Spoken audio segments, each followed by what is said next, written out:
Addressing medical officers at Mulago Hospital, Prime Minister Nabbanja commended the work they offer, including the organization of the wellness clinic activities for Ugandans. The activities have been organized in celebration of the 60 years of independence at Mulago Hospital. Sina dwaliro lyengendako nti bankeberera gindi nkeberera wano.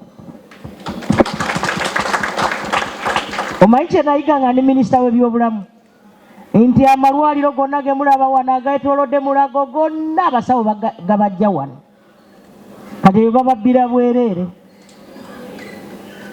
Abasawo bonna tebakubye mu ngalo kubanga nabo abamu balina kiriniki. Naye nga Mulago yeesinga. Nze kambabuulire bannayuganda eyo bababbira bwereere kati bakulimba. Sijja kwogera ku malwaliro gano kuba saagala kugatabulatabula bakole sente zaabwe kasita bazimba mu Uganda naye bakulimba consultant ajja kutuuka wano saa 7 olaba dokitaani wa Mulago.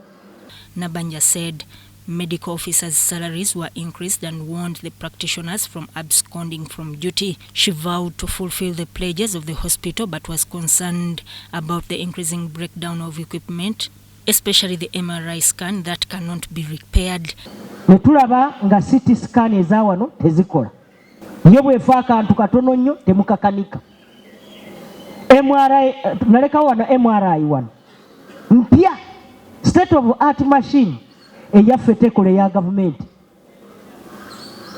Abalwadde mubalagirira eri mwaka ku mwaka twaleka ekola ate kati bangambye nti akyaddamu ne kifa. Naye ebya amalwaliro gana amalala n'ebyobwannannyini bo bamakanika babajjawa. Ekyaffe ekifo ka fuse ak'emitwalo 3 tebakazaamu.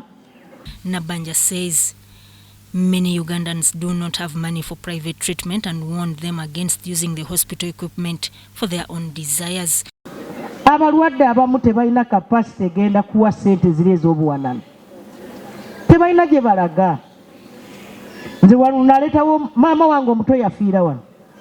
Naye nga tukeera ne tugenda kwa MRI Nakasero ng'eyaffe weeri wano ng'ebulwamu yali ebulwako masannyalaze ne tuleeta abantu ne tugakola ne kikolayo ennaku. Naye ate kati baŋŋambe kyaddamu okufa. Banaye mukwatibweko ku nsonyi. Abantu baffe abamu tebalina ssente. Nga tebalina ssente zigenda Nakasero. The Prime Minister promised to lobby for the completion of Mulago staff apartments and asked medics to work tirelessly for the transformation of the hospital. The director Mulago Hospital, Rosemary Byanyima, expressed the need of expanding on the human resource to reduce on the money spent on people getting treatment from abroad. The budget for maintenance of this very good equipment is still wanting, and sometimes this leads to prolonged downtime of the very critical equipment that we need in the hospital. The Chairman Board of Directors Mulago Hospital, Edward Kanyesije, expressed concern over the increasing cases of boda accidents attributed to failure to observe street lights. Bodas are now driving in the opposite direction and the police is there looking. My worry was not to be those bodas who are killing themselves, but it is the innocent daughters and sons of you and me whom they are carrying.